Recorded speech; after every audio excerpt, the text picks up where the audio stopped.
अध्यक्ष भूपेंद्र चौधरी ने जेपी नड्डा से मुलाकात की है। जेपी नड्डा भूपेंद्र चौधरी की करीब 40 मिनट तक ये बैठक चली। यूपी के सियासी घटनाक्रम पर 1 घंटे तक दोनों के बीच में चर्चा हुई है। पीएम को लोकसभा चुनाव पर फीडबैक भी भूपेंद्र चौधरी के जरिए दिया गया और साथ ही साथ खबरें कुछ ऐसी चल रही थी कि शायद हो सकता है कुछ बड़ा फेरबदल यूपी बीजेपी में हो जाए और इन सब के बीच में केशव प्रसाद मौर्य का जो पोस्ट था, जो बयान था, वो जोड़कर देखा जा रहा था। अब ऐसे में भूपेंद्र चौधरी जो जेपी नड्डा से भी मिलते हैं, फिर पीएम मोदी से भी उनकी मुलाकात होती है। यूपी के सियासी घटनाक्रम पर दोनों से करीब 1 घंटे तक चर्चा हुई है। पीएम को लोकसभा इलेक्शन पर फीडबैक भी भूपेंद्र चौधरी ने दिया है। यूपी बीजेपी अध्यक्ष हैं भूपेंद्र चौधरी।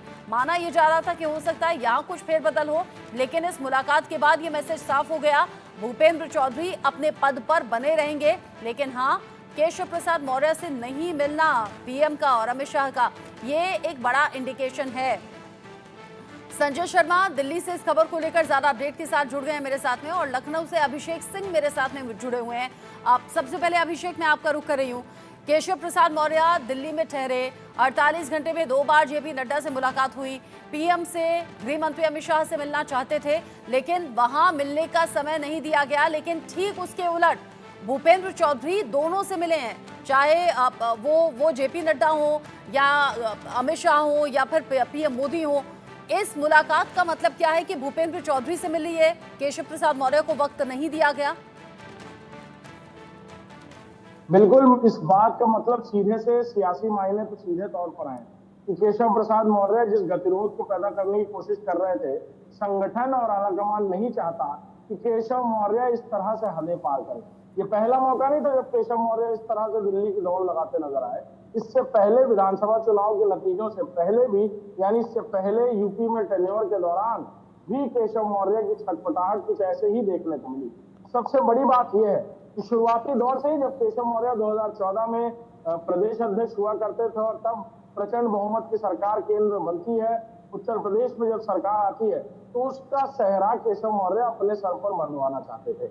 मुख्यमंत्री योगी आदित्यनाथ को चुना गया मुख्यमंत्री के तौर पर, और फिर उनके मुख्यमंत्री बनने के बाद से ही अंदरूनी गतिरोध शुरू हो चुका था। इस बार जब केशव मौर्य ये समझ रहे हैं कि सरकार को 2 साल बचे हैं कार्यकाल के, 2 साल बाद चुनाव होना है, उस वक्त आखिरी पत्ता फेंकने केशव मौर्य दोबारा दिल्ली पहुंचे थे। उनकी तरफ से सारे पैतरे इस्तेमाल किए गए, लेकिन अब जो बातें निकलकर सूत्रों के मुताबिक सामने आई है कि केशव मौर्य को सीधे तौर पर यह मैसेज दे दिया गया है संगठन की तरफ से कि उन्हें सरकार का हिस्सा बनकर काम करना होगा। संगठन और सरकार के बीच जो दरार खड़ी करने की वो कोशिश कर रहे थे, उसे उन्हें रोकना होगा। और साथ ही साथ जब से केशव मौर्य दिल्ली से वापस लौटे, उन्होंने प्रधानमंत्री से मिलने की कोशिश की, अमित शाह से मिलने की कोशिश की, मुलाकात नहीं हो पाई। और सीधे तौर पर एक तरह का मैसेज है कि वो जो करना चाह रहे हैं उससे आने वाले वक्त में भारतीय जनता पार्टी की न सिर्फ छवि धूमल होगी, बल्कि अपने व्यक्तिगत फायदे को लेकर केशव मौर्य जिस मुहिम को मोर्चा बनाने की कोशिश कर रहे थे, एक तरह का माहौल बनाने की कोशिश कर रहे थे, उसे संगठन बहुत अच्छे से भांप रहा है। और अब उन्हें सीधे तौर पर यह ताकीद की गई है कि वो सरकार का हिस्सा बनकर काम करें, सरकार में अपनी भूमिका मजबूती से निभाएं। और जिस संगठन के लिए वो ये बातें कह रहे हैं कि संगठन सरकार से बड़ा होता है, ये कहने की जरूरत नहीं है। सरकार में अपनी भूमिका साबित करके कामकाज के दौरान इसे साबित करते हुए नजर आए। यही वजह है कि जब से वो लखनऊ पहुंचे हैं तब से उन्होंने किसी से मुलाकात नहीं की। यही नहीं, लोकसभा चुनाव के नतीजे आने के बाद केशव मौर्य कई बार दिल्ली दरबार में कूच कर चुके हैं, कई बार अपनी गुहार फरियाद लगा चुके हैं, और ये भी कहते हुए भी वहां नजर आए हैं, जो सूत्रों के मुताबिक जानकारी है कि यहाँ पर बड़े बदलाव की जरूरत है। लेकिन इसे अंदरूनी तौर पर समझना होगा कि वो सीटें जिनका जिम्मा केशव मौर्य को खुद दिया गया था, वही सीटें ही भारतीय जनता पार्टी उनके बूथ तक नहीं जीत पाए। लिहाजा उनको भी आत्मचिंतन, आत्ममंथन का मौका अब राष्ट्रीय नेतृत्व ने दिया है। केशव मौर्य क्या कुछ करते हैं ये बिल्कुल साफ हो गया है, और अभी फिलहाल वो किसी से बात करने को भी तैयार नहीं। अच्छा, चूंकि अखिलेश यादव ने कल सोशल मीडिया पर पोस्ट लिखा था और ये कहा था यूपी बीजेपी में कुर्सी की लड़ाई चल रही है, उत्तर प्रदेश में शासन प्रशासन सब ठप हो गया है और उत्तर प्रदेश की जनता के लिए सोचने वाला कोई नहीं है। ऐसे में केशव प्रसाद मौर्य के पोस्ट की बड़ी चर्चा थी, पहले पोस्ट किया, फिर डिलीट कर दिया, फिर दोबारा पोस्ट किया कि संगठन सरकार से बड़ा है। ऐसे में केशव प्रसाद मौर्य ने एक और पोस्ट भी किया था, लिखा था सपा बहादुर श्री अखिलेश यादव जी, भाजपा की देश और प्रदेश दोनों जगह मजबूत संगठन और सरकार है। सपा का पीडीए धोखा है। सपा में जो गुंडा राज है उस गुंडा राज की वापसी यूपी में असंभव है। भाजपा 2027 विधानसभा चुनाव में 2017 को दोहराएगी। ये दोपहर 3:04 पर पोस्ट किया गया। अभिषेक, इन शॉर्ट बस इतना बताइए, ये जो पीएम ने और अमित शाह ने मिलने का वक्त नहीं दिया, ये शाम की खबरें हैं, यानी उससे पहले पोस्ट हो चुका था? जी हाँ, केशव जी ने पहले पोस्ट किए थे और उसके बाद ये पोस्ट डिलीट किए। और ये सीधे तौर पर कहा जाए तो उन्होंने मुलाकात करने की पेशकश रखी थी, क्योंकि इस गतिरोध पर अंत शाम को ही लग गया था। यानी दोपहर बाद से ही उन्हें सीधे तौर पर मैसेज हो गया था।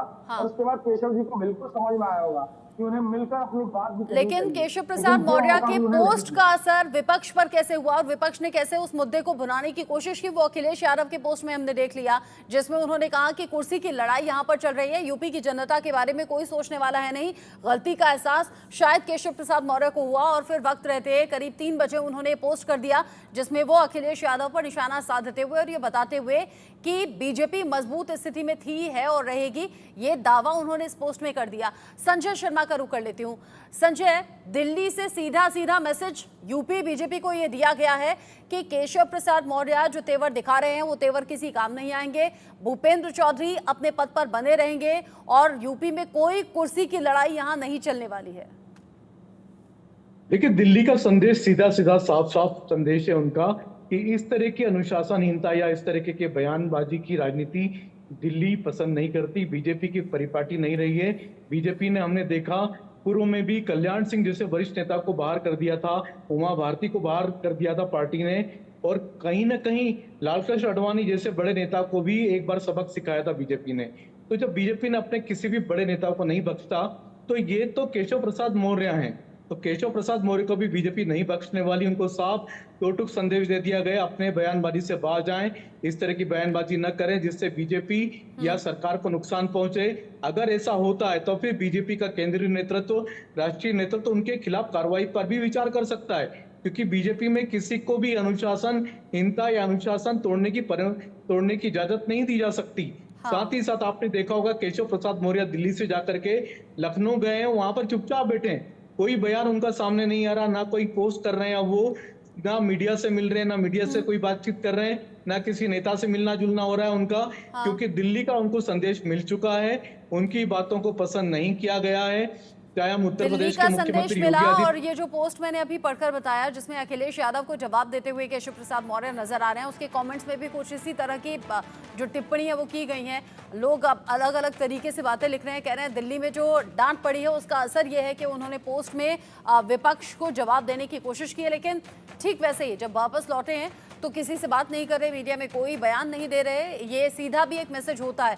संजय और अभिषेक आप रहिएगा, भूपेंद्र चौधरी को लेकर अपडेट है। भूपेंद्र चौधरी ने यूपी में हार की वजह बताई है, क्योंकि कल उनकी पीएम से भी मुलाकात हुई, गृह मंत्री अमित शाह से भी मुलाकात हुई। भूपेंद्र चौधरी ने पार्टी आलाकमान को लोकसभा इलेक्शन में जहां जहां हार हुई है उसके रीजन बताए हैं। अधिकारियों और प्रशासन की कैसे मनमानी हुई है, इस बात का भी जिक्र रहा। सरकार के प्रति कार्यकर्ताओं का असंतोष भी एक बड़ी वजह रहा। साथ ही सरकारी नौकरियों के लीक हुए पेपर जो हैं वो युवाओं में गुस्से का कारण रहे, जिसकी वजह से बीजेपी को नुकसान उठाना पड़ा है। साथ ही राजपूतों की पार्टी से नाराजगी भी एक बड़ी वजह है। भूपेंद्र चौधरी जो कि यूपी बीजेपी अध्यक्ष हैं, ऐसे में उनके जरिए ये जानकारी दी गई, पीएम के साथ साझा की गई, गृह मंत्री अमित शाह से बात की गई और करीब 1 घंटे जो चर्चा हुई है इसमें भूपेंद्र चौधरी ने यूपी में हार की वजह बताई हैं, जिनमें अलग अलग वजह हैं।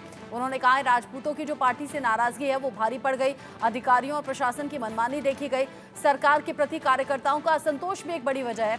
सरकारी नौकरियों के जो पेपर लीक हुए उससे नाराजगी युवाओं की बढ़ गई और ये अलग अलग वजह रही, जिसकी वजह से बीजेपी को नुकसान उठाना पड़ा है।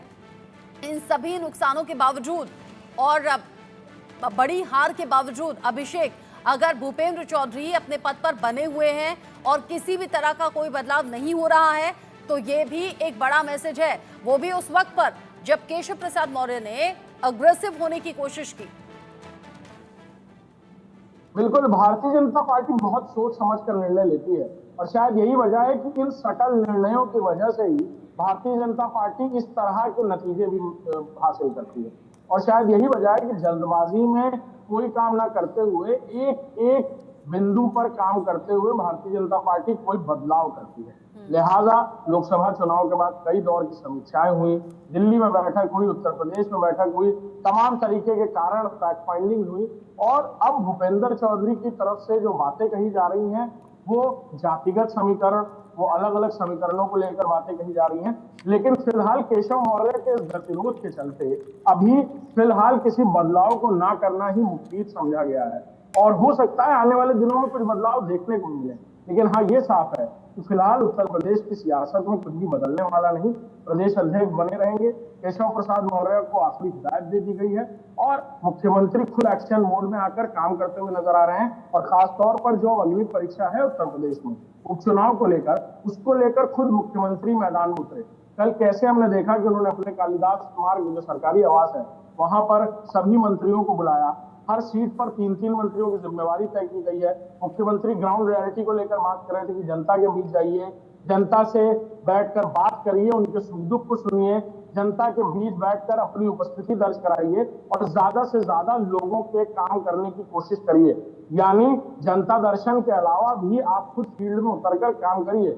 ये बातें मुख्यमंत्री खुद करते हुए नजर आ रहे हैं और अब सीधे तौर पर ये देखने को मिल रहा है कि संगठनात्मक जिम्मेदारियां तो अलग हैं, लेकिन मुख्यमंत्री बीइंग मुख्यमंत्री खुद योगी आदित्यनाथ कई सारी भूमिकाओं में काम करते हुए नजर आ रहे हैं।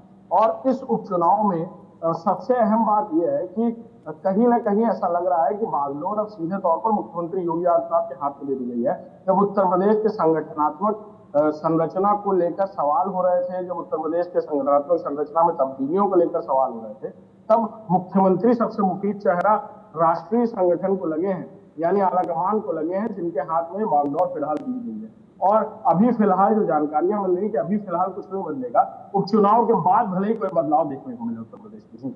जिस तरीके से सीधा संदेश है, एक तरफ तो केशव प्रसाद मौर्य थे जो दिल्ली दौरे पर आ गए, यहाँ उन्होंने मीटिंग